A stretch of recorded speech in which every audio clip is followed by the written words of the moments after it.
Big boss मराठीचा 6वा season सध्या जोरदार सुरू आहे. या सीझनमधील पहिलं नॉमिनेशन आज पार पडलं. या सीझनमध्ये आपल्याला कलाकार मंडळींपासून ते इन्फ्लुएन्सरपर्यंत असे सर्वच स्पर्धक एकत्र पाहायला मिळतात.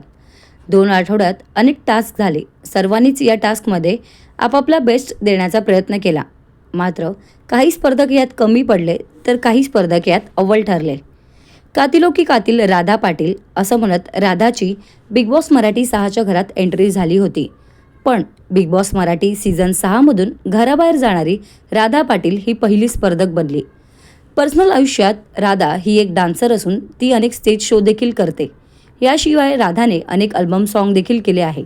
मात्र बिग बॉस मराठीच्या घरात राधाची जादू जास्त दिवस टिकली नाही आणि बिग बॉस मराठीच्या घरातून बाहेर पडणारी पहिली स्पर्धक राधा पाटील बनली आहे. मग तुम्हाला काय वाटतं, राधाचा गेम स्ट्रॉंग होता का? राधा घराबाहेर का गेली असेल? ती कुठे कमी पडली आम्हाला कमेंटमध्ये सांगा. तसेच पुढच्या आठवड्यात घराबाहेर कोण जाईल तुम्हाला काय वाटतं हे देखील आम्हाला कमेंटमध्ये सांगा. बिग बॉस मराठीच्या सीझन 6 मधील तुमचा आवडता स्पर्धक कोण आहे हे देखील आम्हाला कमेंटमध्ये सांगा.